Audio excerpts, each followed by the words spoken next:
오늘 저희들 주신 하나님의 말씀을 같이 찾겠습니다. 다니엘서입니다. 구약 다니엘 2장 31절에서 마지막 49절까지 말씀. 오늘 본문이 좀 길지만요.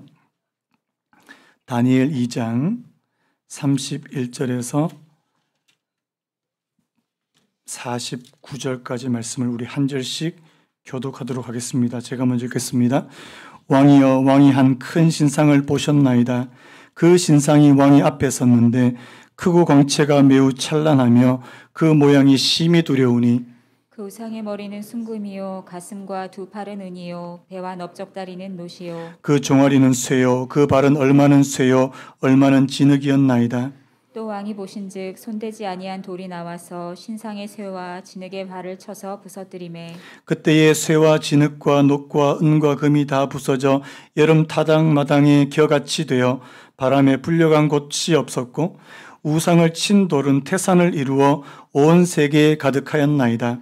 그 꿈이 이러한즉 내가 이제 그 해석을 왕 앞에 아뢰리이다. 왕이여, 왕은 여러 왕들 중에 왕이시라. 하늘의 하나님이 나라와 권세와 능력과 영광을 왕에게 주셨고 사람들과 들짐승과 공중의 새들 어느 곳에 있는 것을 막론하고 그것들을 왕의 손에 넘기사 다 다스리게 하셨으니 왕은 곧 그 금머리니이다. 왕을 뒤이어 왕보다 못한 다른 나라가 일어날 것이요 셋째로 또 녹 같은 나라가 일어나서 온 세계를 다스릴 것이며 넷째 나라는 강하기가 쇠 같으리니 쇠는 모든 물건을 부서뜨리고 이기는 것이라.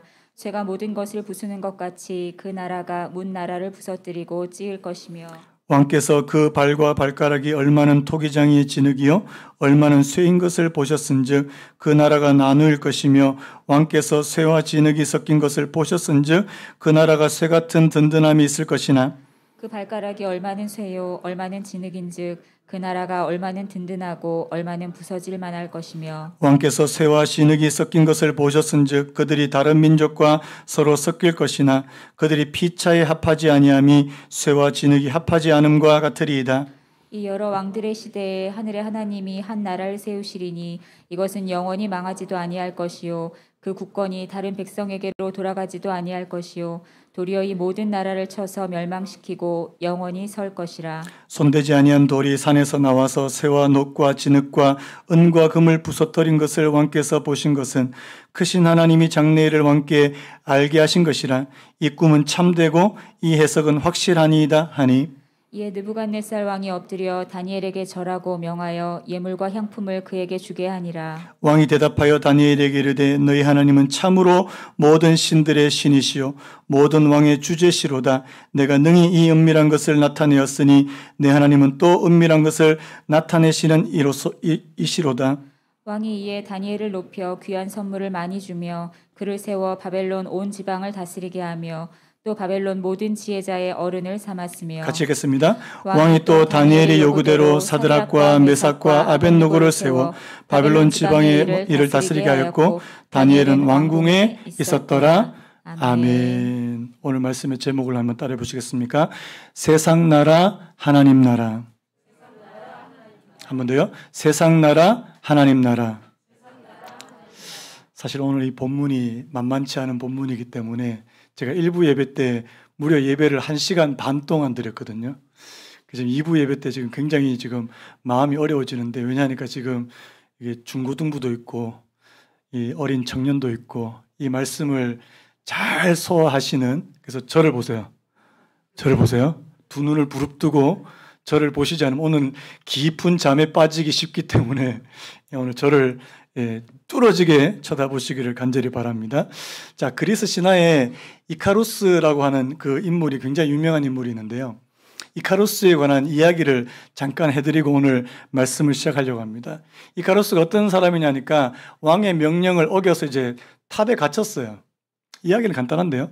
탑에 갇혔는데 자기 아버지가 다이달로스라고 하는 아버지가 있는데 뛰어난 발명가입니다. 그래서 이 아들과 자신을 위해서 이 새의 깃털과 밀랍으로 날개를 만들어서 탈출하자.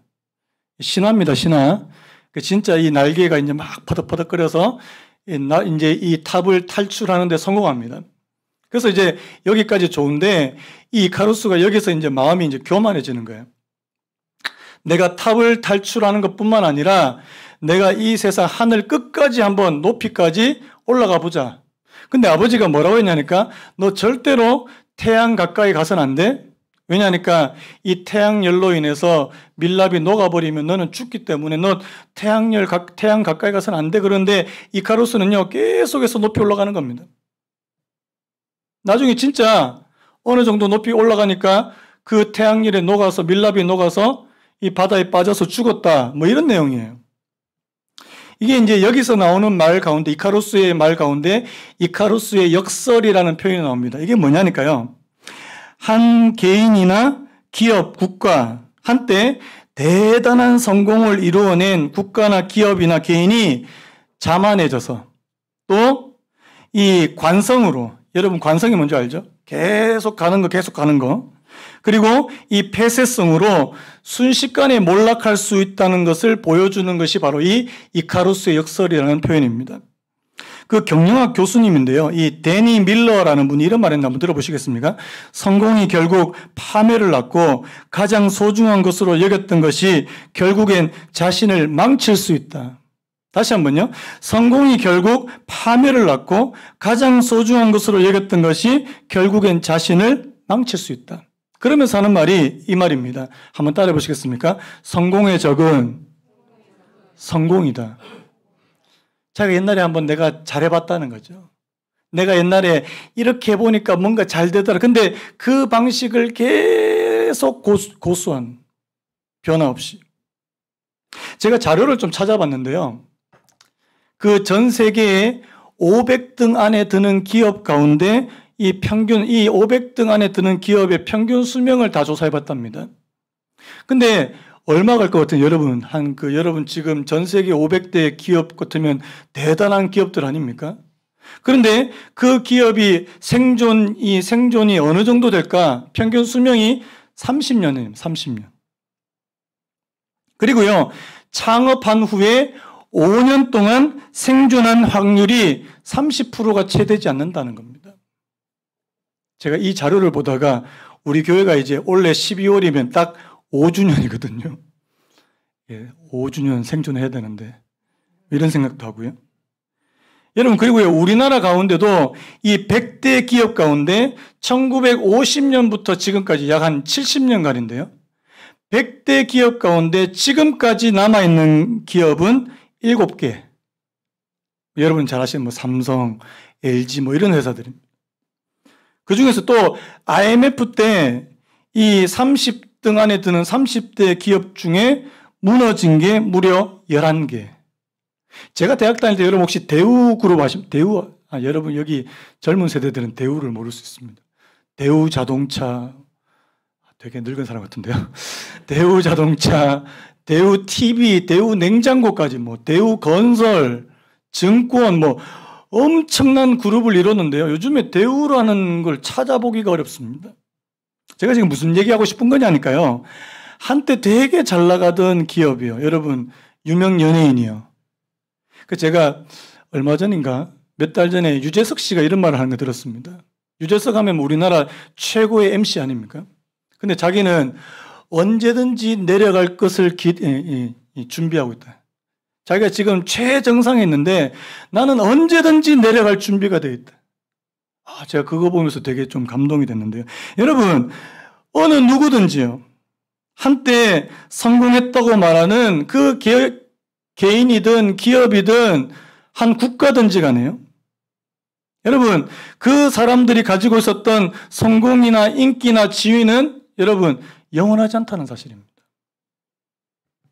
오늘 제가 왜 이런 말씀을 드리냐니까 오늘 바벨론 왕의 꿈의 내용이 바로 그거라는 거예요. 여러분 오늘 꿈의 내용을 제가 간단하게 말씀드리면 한 큰 신상이 있지 않습니까? 사진 한번 보여주시겠습니까? 큰 신상이 있는데 머리는 금으로 만들고 그리고 팔과 가슴은 은, 그리고 배와 넓적다리는 청동, 그리고 종아리는 쇠, 철로 만들고 발은 철과 또 흙으로 만들어졌는데 갑자기 큰 돌이 나옵니다. 여러분 나중에 말씀드리겠지만 이 신상은 각 나라들을 말씀하는 거거든요. 세상에 있는 큰 제국들이요. 그런데 돌 하나가 와서 그 신상을 그냥 쳐서 부서뜨려 버리더라는 것입니다.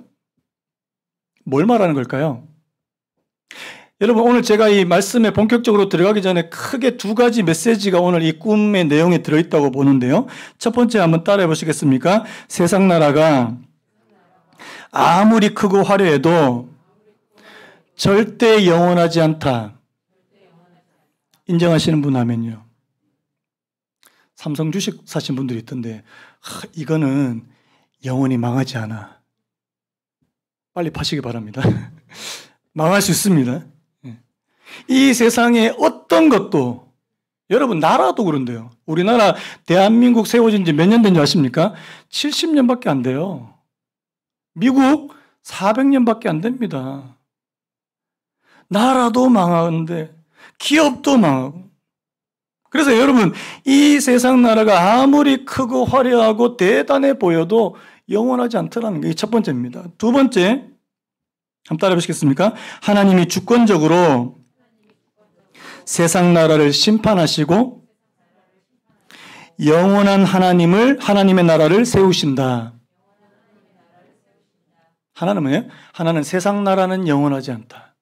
그리고 하나님은 영원한 하나님의 나라를 세우시기 원하신다. 이게 바로 오늘 이 꿈의 내용의 핵심적인 메시지라는 사실입니다. 자, 그렇다면 오늘 구체적으로요, 이 신상이 의미하는 것을 좀 생각해 보려고 하는데, 너무나도 많은 해석이 있어요. 그 중에 가장 옳다고 생각되는 해석을 제가 말씀을 드리려고 합니다. 그림을 조금 보면서 제가 설명을 드리려고 하는데, 여러분, 다니엘의 해석에도 나오는데 이 신상의 각 부분은 현재와 장차 일어나게 될 거대 제국들을 말씀하고 있는데요. 첫 번째가 뭐라고 그랬습니까? 이 순금으로 이루어진 머리 부분은 오늘 다니엘이 뭐라고 말합니까? 바로 바벨론 왕 느부갓네살이라고 말씀합니다. 현재 지금 그 전 세계 패권을 쥐고 있는 바벨론과 느부갓네살 왕을 가리킵니다. 그 당시 여러분 그 세계사 시간에 신바빌로니아라는 거 혹시 들어보셨는지, 세계사 별로 열심히 공부 안 하셨죠? 저도 열심히 공부 안 했는데 신바빌로니아라고 하는 나라가 있습니다. 그 나라에서 가장 뛰어난 왕이 바로 오늘 여기 나오는 느부갓네살 왕입니다. 그래서 이게 숭근머리래요. 자, 그러면 그 뒤에 나온 두 번째 은으로 이루어진 가슴과 두 팔은 이건 어느 나라일까? 역사적으로 보면 바로 페르시아 제국이라는 사실입니다. 그 성경에는 메데와 바사라고 불리는, 이 메데는 메디아를 가리키고요, 바사는 페르시아를 가리킵니다. 여러분, 그 성경에 보면 고레스 왕이라고 혹시 들어보셨습니까? 안 들어봤는데요. 자, 혹시 에스더서의 아하수에로 왕이라고 들어보셨습니까? 읽어본 적이 없는데요. 자, 느헤미야서에 보면 아닥사스다 왕이 나옵니다. 이 고레스, 아하수에로, 그 다음에 아닥사스다, 이 세 왕이 바로 페르시아 제국의 왕이었다는 사실입니다. 이 두 번째 나라예요. 그 다음에 세 번째, 노스로 이루어진, 청동으로 이루어진 배와 넓적다리는 바로 그리스 제국을 말씀합니다. 여러분, 헬라, 그리스 제국 하면 누가 떠오르세요? 알씨입니다. 알렉산더 대왕이 떠오르지 않습니까? 전 세계 가장 큰 영토를 정복했던 그 알렉산더 대왕. 우리 여기 그림에는 사실 이 배와 넓적다리가 그렇게 넓게 안 나와 있는데요. 사실 이게 제일 넓은 부위거든요. 여러분도 배가 제일 크지 않습니까? 죄송합니다. 배와 넓적다리가 가장 넓은데 이게 이제 뭘 의미하냐? 많은 학자들이 이 그리스 제국이 가장 큰 영토를 차지했다, 이렇기 때문에 이렇게 말한다, 뭐 이런 말도 있습니다. 그 다음에 마지막에 이제 네 번째가 이제 철로 만든 종아리인데 이게 로마 제국을 말씀하는 겁니다. 그 밑에 이제 발 부분은 이제 철과 이 진흙이 섞여 있는 상태인데요. 우리 여기 그림에는 그냥 열국이라고 표현됐는데 이게 로마가 나중에 동로마, 서로마로 이렇게 나뉘어지거든요. 그 서로마는 AD 476년, 동로마는 무려 1453년까지 머무릅니다. 여러분, 이게 중요하다고 제가 말씀드린 거 아닙니다. 제가 지금 여러분에게 이런 해석을 말씀드리는 거예요. 자, 지금 이 바벨론 왕 느부갓네살에게 이 꿈을 보여주시는 거는 뭐란 말입니까? 앞으로 너와 너의 다음에 이러한 나라가 일어날 것이라는 겁니다. 자, 그러면 하나님은 왜 이러한 나라가 일어날 것인데 왜 이런 모습을 해요? 자, 머리는 뭐라고요? 뭐로 만들었죠? 순금. 자, 이거는요? 은, 여기는 동, 밑에 철과 진흙. 왜 이런 모습으로 이렇게 보여주셨을까 하는 부분입니다. 여기서 우리가 세상 나라의 특징에 대해서 좀 살펴볼 필요가 있는데요. 여러분, 오늘 여기 이 신상은 바로 세상 나라를 가리키는 거 아닙니까? 세상 나라의 첫 번째 특징 한번 따라 보시겠습니까? 외형적으로 크고 화려하고 두렵다. 자, 우리 31절 말씀을 같이 다시 한번 읽겠습니다. 시작. 왕이여 왕이 한 큰 신상을 보셨나이다. 그 신상이 왕의 앞에 섰는데 크고 광채가 매우 찬란하며 그 모양이 심히 두려우니. 크다. 나중에 여러분 그 3장에 보면 이 느부갓네살 왕이 진짜 신상을 세워버려요. 이 하나님의 뜻을 제대로 파악하지 못한. 어느 정도로 세우냐니까요. 무려 27m예요. 60규빗이 27m거든요. 아파트 10층 높이의 그 신상을 세워버린다는 사실. 여러분, 세상 나라의 특징은 너무너무 크다. 그리고 화려하다. 여러분, 큰 거 좋아하시는 분 하면요. 자, 우리 애들한테도 물어봤는데, 여러분, 작은 집이 좋습니까? 큰 집이 좋습니까? 당연히 큰 집이 좋지. 자, 작은 차가 좋아요? 큰 차가 좋아요? 큰 차. 우리 집 사람들은 다 큰 게 좋대요. 여러분 아닙니까? 이 세상 나라의 특징은요, 무조건 크고 화려하고 압도할 만큼 그렇게 두려운 그것을 바라는, 소망하는. 여러분 당연한 거 아닙니까? 여러분 오늘날 강대국이라고 하는 나라들 한번 생각해 보세요. 뭐가 떠오르세요? 뭐 요즘 강대국 하면 미국 아니면 중국인데 여러분 뭐가 떠오르세요? 큰 빌딩, 뭐 큰 거. 저는 중국을 몇 번 갔는데 베이징을 못 가봤습니다. 혹시 베이징 가보셨습니까? 베이징에 자금성이라는 성이 있는데요. 가보신 분들의 말을 들어보면 정말 사이즈가 너무 커서 이게 어느 정도냐니까요. 제가 좀 찾아봤는데 20만 명을 동원해서 14년 동안 지은 성이 자금성이랍니다. 어느 정도인지 알겠죠? 자, 그 안에 있는 건물이 800채, 800동이고요. 방이 8,880개랍니다. 중국 사람들이 팔을 좋아하더라고요. 뭐 이렇게 쓸데없이 많이 이렇게 크게 짓냐 그렇게 생각되는데 여러분 권력 있고 힘 있는 사람은 무조건 어떻게 하기를 원하는 거예요? 무조건 큰 거. 솔직히 여러분 솔직히 저와 여러분들도 솔직히 큰 거. 우리나라 사람들만큼 큰 거 좋아하는 그런 국민이 없대요. 큰 거. 근데 여러분 오늘 이 세상 나라의 첫 번째 특징이 크고 화려한데요. 여러분 두 번째 특징이 있어요. 뭔지 아십니까? 아래로 내려가면 내려갈수록 질이 떨어진다는 사실입니다. 그리고 기초가 부실하다는 사실입니다. 여러분 우리 39절 말씀 같이 한번 읽어볼까요? 39절 시작. 왕을 뒤이어 왕보다 못한 다른 나라가 일어날 것이요 셋째로 또 놋 같은 나라가 일어나서 온 세계를 다스릴 것이며. 여러분 처음에는 금으로 된 머리, 그 다음에 은으로 된 가슴과 팔, 그리고 놋으로 된 배와 넓적다리, 그리고 철로 된 종아리. 왜 내려오면 내려올수록 왜 이게 더 좋아지지 않고 더 떨어지냐는 거예요.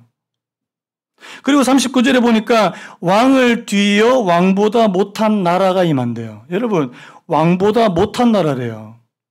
예, 여러분 무슨 의미에서 왕보다 못한 나라냐? 뭐 여기도 해석이 많은데 가장 좋은 해석은 바로 도덕적으로 영적으로 타락하더라는 것입니다. 여러분 한번 물어볼게요. 이 세상은 가면 갈수록 더 나아지고 있습니까? 아니면 더 나빠지고 있습니까? 여러분 어떻게 생각하세요? 자, 살아봤잖아요. 자, 여러분 살아봤는데 지금 더 나아지고 더 좋은 방향이고 유토피아로 가는 더 좋은 방향으로 가는 것 같습니까? 아니면 더 나빠지는 것 같습니까? 1부 때 제가 이렇게 물으니까 다 나빠지고 있어요. 그러더니 제가 왜 이렇게 부정적으로만 보시냐고. 물론 나빠지는, 여러분 근데 좋아지는 것처럼 보이는 게 많잖아요. 과학과 기술만 우리가 따지고 보면 점점점 너무 좋아지는 것 같은데요. 문제는 뭐예요? 도덕적으로 영적으로는 점점 더 나빠지고 악해지고 타락해져 가는 사실입니다. 여러분 지금 하나님께서 이 꿈을 다니엘과 이 바벨론 왕에게 보여주시는 이유가 뭘까요? 자, 세상은 더 나아진다, 나빠진다? 나빠진다. 자, 저의 의견에 반대하십니다. 세상은 그래도 살만한 곳이거든요.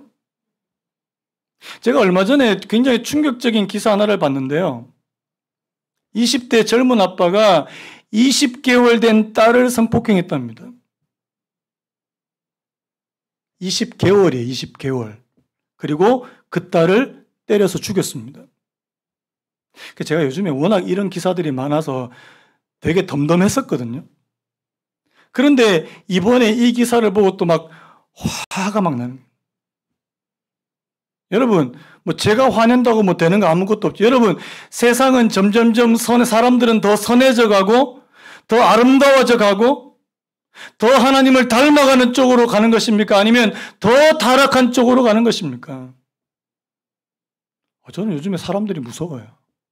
예전에는 밤에 가다가 귀신을 만나면 막 무섭다 그랬거든요. 요즘에는 밤길 가다가 사람 만나면 제가 깜짝 놀랍니다. 저도 그래요. 사람이 무서워요. 뭘 말하는 거죠? 갈수록 더 나빠지고 더 나빠지더라는 겁니다. 또 보십시오. 우리 34절도 우리 같이 한번 읽어볼까요? 34절 시작. 또 왕이 보신즉 손대지 아니한 돌이 나와서 신상의 쇠와 진흙의 발을 쳐서 부서뜨리매. 42절 읽겠습니다. 42절 시작. 그 발가락이 얼마는 쇠요 얼마는 진흙인즉 그 나라가 얼마는 든든하고 얼마는 부서질 만할 것이며. 자, 여기도 뭘 말하냐니까. 자, 여러분, 쇠가 있고 진흙이 있습니다. 아주 강해 보이는데요. 자, 세상 나라는 아주 강해 보이는데 거기에는 또 너무너무 쉽게 부서질 수 있는 아주 또 약한 그런 부분들이 동시에 가지고 있다는 사실입니다. 여러분, 이게 세상 나라라는 거예요, 이게. 지금 하나님께서 오늘 저와 여러분들이 보여주는 게 이게 세상 나라야. 그런데요, 여러분 오늘 본문에서 이 세상 나라와 정반대로 대조적으로 오늘 저희들에게 보여주시는 하나님의 나라의 모습이 있더라는 사실입니다. 하나님의 나라의 모습이에요. 34절을 다시 한번 보시면요. 손대지 아니한 돌이 나와서 이렇게 시작합니다. 여러분, 하나님의 나라가 뭘로 시작하냐니까 돌 하나로 시작한다는 거예요. 돌 하나로. 자, 아까 우리 봤죠? 자, 신상이 어떻다고요? 크고 화려하고 두려운. 그런데요, 하나님의 나라는 돌 하나로 시작하더라는 사실입니다. 여러분, 화려합니까? 초라합니까? 너무 초라해요. 자, 큽니까? 작습니까? 너무너무 작습니다. 그런데 이 돌 하나가 어떻게 한다고요? 신상을 박살내버리더라는 사실입니다. 특별히 여기 손대지 아니한 돌이라고 되어 있는, 여러분, 손대지 아니한 돌이란 말은 인간의 손이 되지 않는, 즉 다시 말해서 하나님께서 세우시는 이 초자연적인 돌이라고 그렇게 말씀하는 것입니다.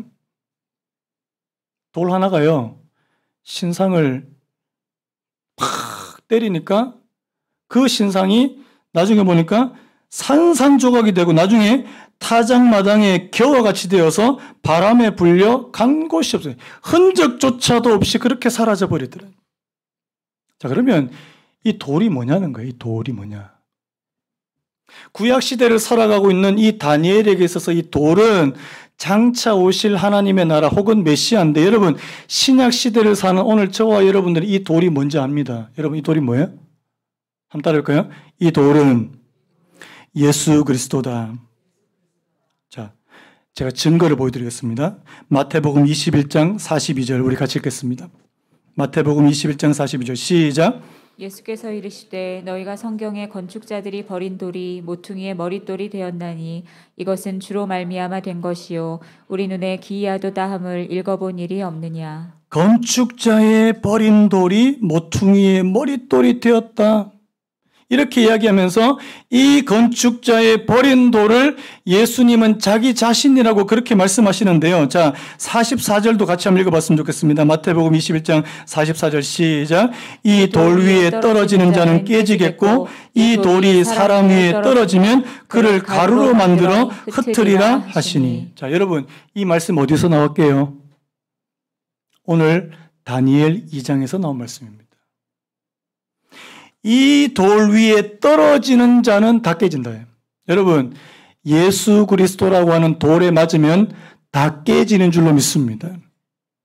자, 깨져보신 분 하면, 여기 아직까지 안 깨지신 분들이 많은데요. 제가 돌 던져볼게요. 예수님은 돌이세요. 근데 그 돌은 오늘 저와 여러분들을 비롯한 세상 나라들을 가차없이 부서뜨릴 수 있는, 깨트려 버리실 수 있는 그런 분이 바로 예수 그리스도, 이 돌이라고 그렇게 표현한다는 사실입니다. 베드로전서 2장 4절에 이런 말씀이 있습니다. 사람에게는 버림바가 되었으나 하나님께는 택하심을 받은 보배로운 산 돌이신 예수께 나아가. 예수님은 보배로운 산 돌인 줄로 믿으시기 바랍니다. 우리 아까 불렀던 찬양 그거예요. 여러분, 그 송명희 시인이라고 온몸이 지체장애, 중증 지체장애가 있는 그 송명희 시인이 뭐라고 고백했냐니까요. 사람들 그 이름 건축자의 버린 돌처럼 버렸지만 내 마음에 새겨진 이름은 아름다운 보석. 여러분, 다른 사람들에게 예수님은요, 그냥 하찮은 돌과 같은 존재입니다. 그런데 오늘 그 예수 그리스도를 주로 믿는 오늘 저와 여러분들의 마음속에는 아름다운 보석처럼 박혀있다는 사실입니다. 믿으십니까? 이게 돌이에요, 돌. 이 돌이 처음에는 너무 미약했지만, 자, 우리 갈수록 어떻게 된다고요? 더욱 커진더라. 자, 우리 35절 한 번만 더 같이 읽어볼까요? 35절 시작. 그때에 새와 진흙과 녹과 은과 금이 다 부서져 여름 타당마당에 겨같이 되어 바람에 불려간 것이 없었고, 그 다음 보십시오. 우상을 친 돌은 태산을 이루어 온 세계에 가득하였나이다. 한번 따라 보시겠습니까? 우상을 친 돌은 태산을 이루어 온 세계에 가득하였나이다. 지금 아직 설교가 좀 남았는데 벌써부터 이게 너무 굉장히 힘들어하시는 분들이 있습니다. 이 현실과 이 꿈 사이를 지금 왔다 갔다 하시는 분들이 계신데 조금만 정신을 차리시기 바랍니다. 여러분, 오늘 저와 여러분들에게 예수님은 보배로우신 돌입니까? 그렇게 되시길 축복합니다. 자, 그래서요.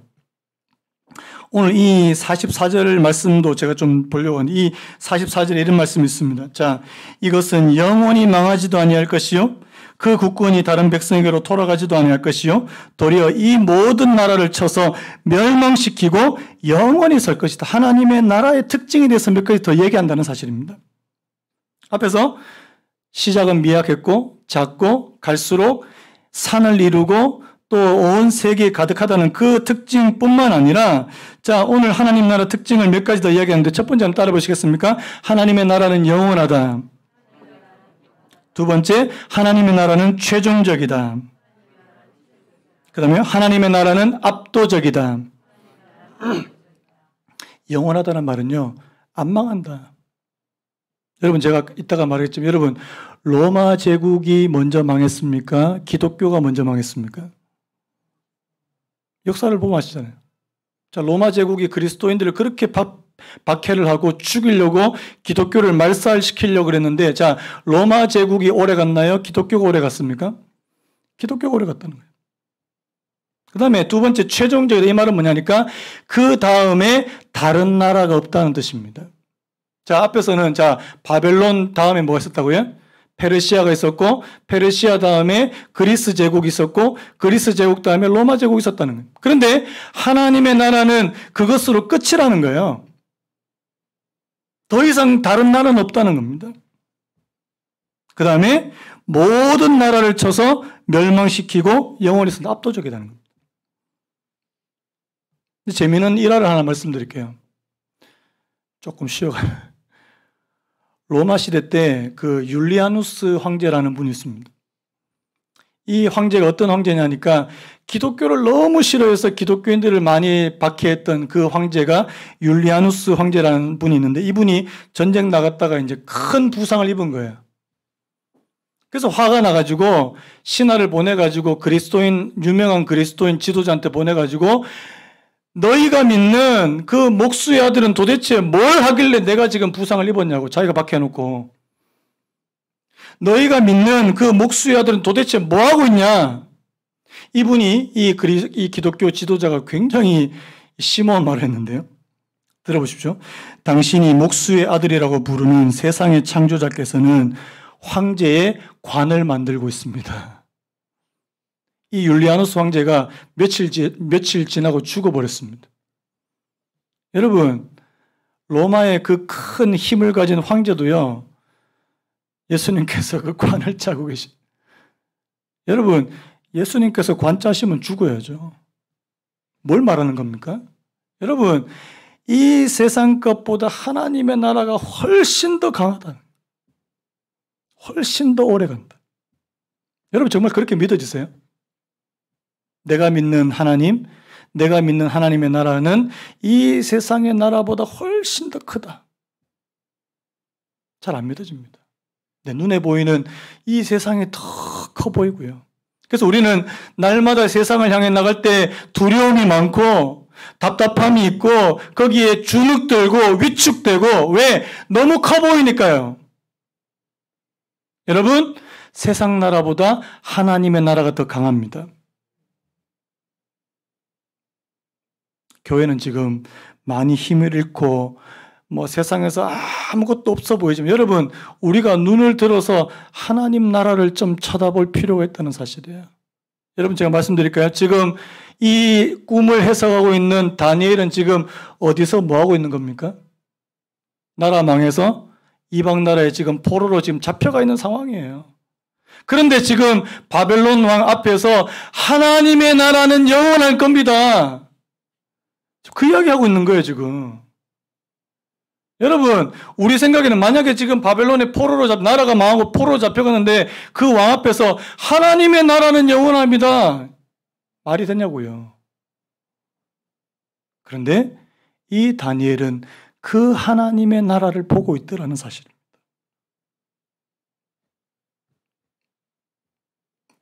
오늘 시간이 좀 많이 갔어요. 자, 오늘 이 꿈을 주신 두 가지 목적에 대해서만 잠시 좀 나누고 오늘 말씀을 좀 마무리하려고 하는. 여러분, 그렇다면 오늘 제가 지금 해석에 대해서 장황하게 말씀드렸는데, 자, 하나님께서 이 바벨론 왕을 통해서 이 꿈을 주신 이유와 목적이 뭘까라는 생각이 드는 거예요.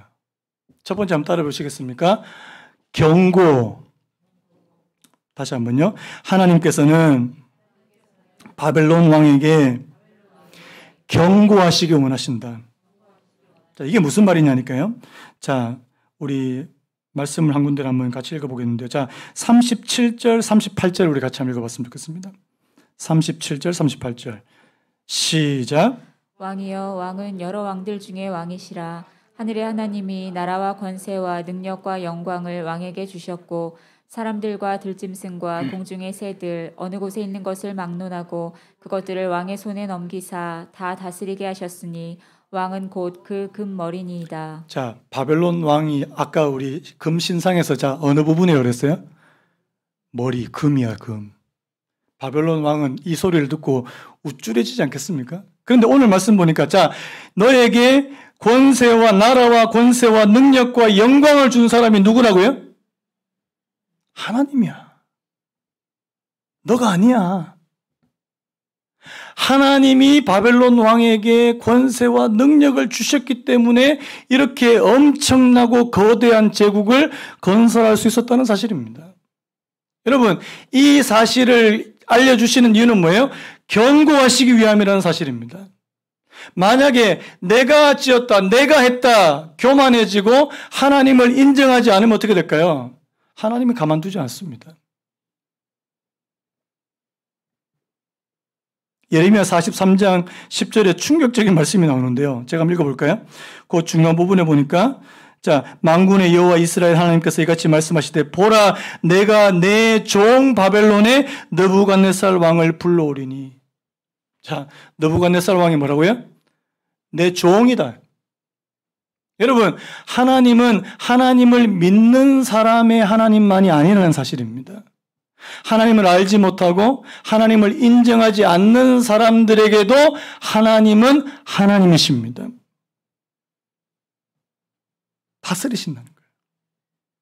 그래서요, 어떻게 하라고요? 교만하지 마라. 겸손해라. 하나님을 인정해라. 자, 그런데 안타깝게, 자, 오늘 말씀 보면 느부갓네살 왕이 좀 인정하는 것 같아요. 다니엘에게 뭐 숙여가지고 하나님이 하셨다고 하는 것 같은데요. 나중에 한번 우리 다니엘 4장 30절 우리 같이 한번 읽어볼까요? 4장 30절 시작. 나 왕이 말하여 이르되 이 큰 바벨론은 내가 능력과 권세로 건설하여 나의 도성으로 삼고 이것으로 내 위엄의 영광을 나타낸 것이 아니냐. 자, 누가 했다고요? 내가 했대, 내게. 하나님이 꿈을 보여주시면서 너가 한 거 아니야. 하나님이 하신 거야. 근데 나중에 4장쯤 가니까 내가 했어, 내가. 그 왜 복음서 중에서 내가 복음서 하십니까? 내가 복음서. 내가. 우리 교회는 그런 분 안 계신데 그 좀 보면 내가 뭐 이것도 만들고 이것도 세우고 내가 교회를 세웠다. 아니, 자기가 어떻게 교회를 세워? 여러분, 교회는 하나님이 세우신 줄 믿습니다. 하나님이 세우시는 교회. 그럼 내가 이 가정을 어떻게 세운, 내가 이 회사를 어떻게 세운, 여러분 세운 거 아니에요. 하나님이 하셨다는 사실입니다. 이 사실을 경고로 받지 못한 이 바벨론 왕은 나중에 미쳐서 왕권을 빼앗기게 된다는 사실입니다. 여러분, 오늘 저와 여러분들에게도 하나님께서 경고하실 줄로 믿습니다.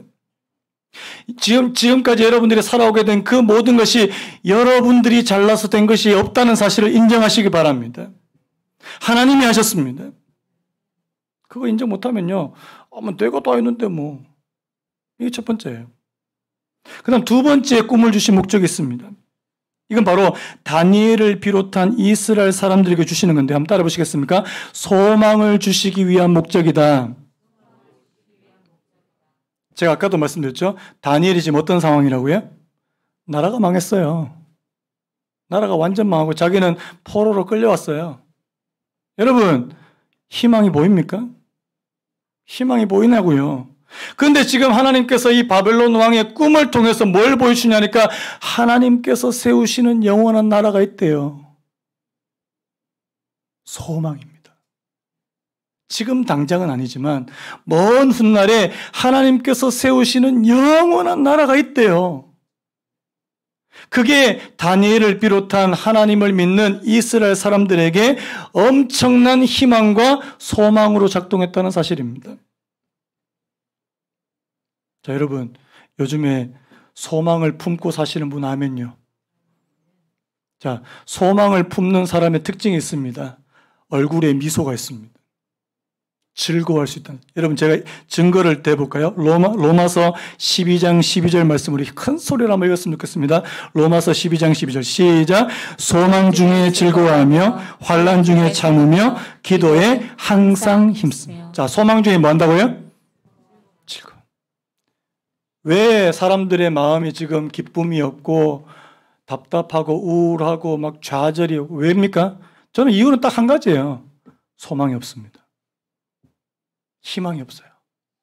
앞으로 앞으로 더 나아질 거라고, 앞으로 하나님의 나라가 올 거라는 그 소망과 희망이 없으면요, 우리는 이 땅에서 즐겁게 살아갈 수 없습니다. 뭐가 즐거워요, 뭐가?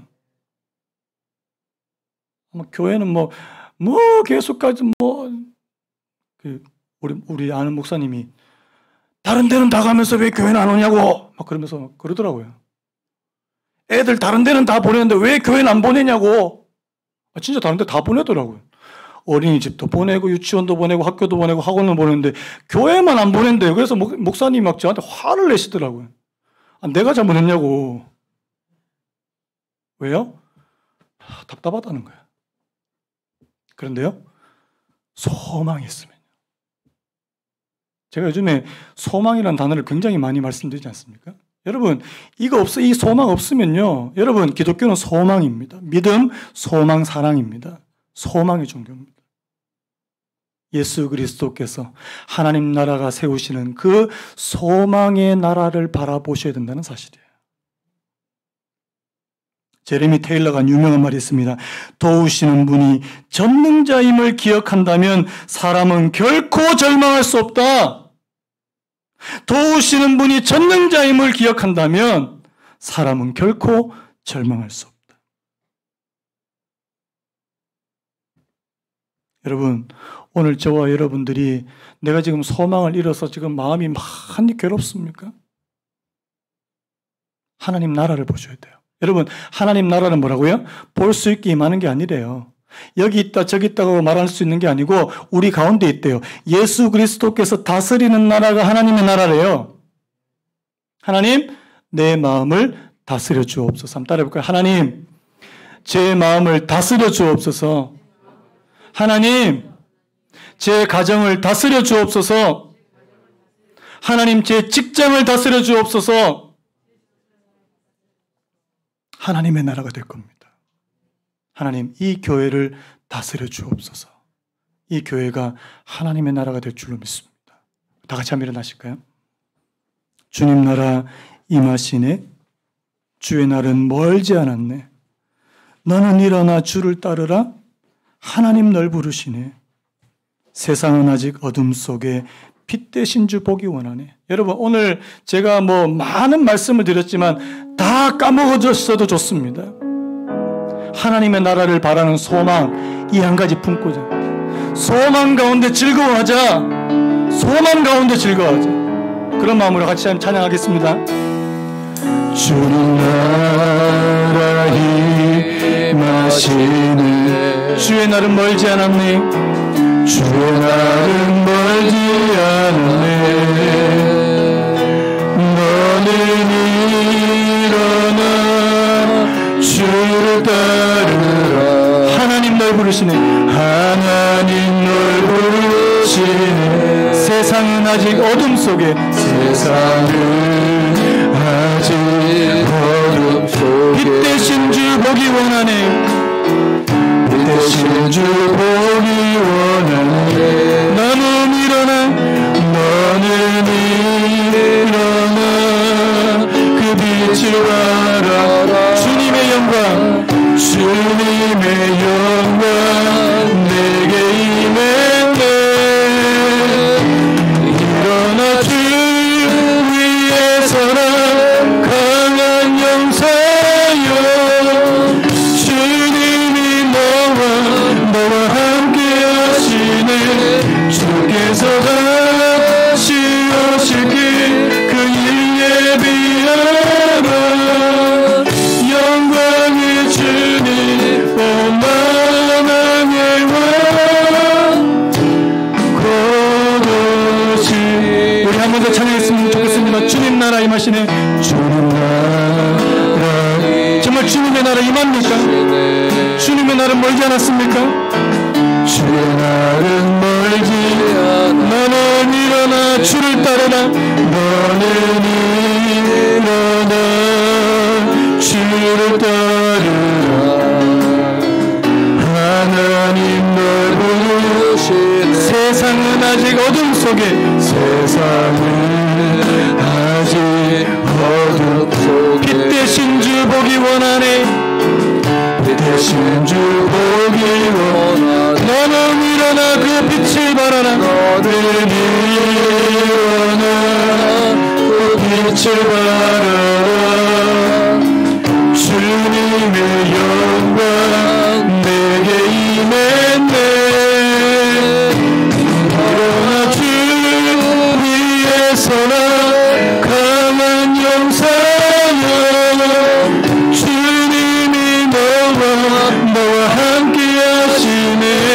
주께서 다시 오실 그 길에 비하여 영광의 주님 오마 일어나 주 위에 서라 강한 용사여 주님이 너와 함께 하시네 주께서 다시 오실 길 그 길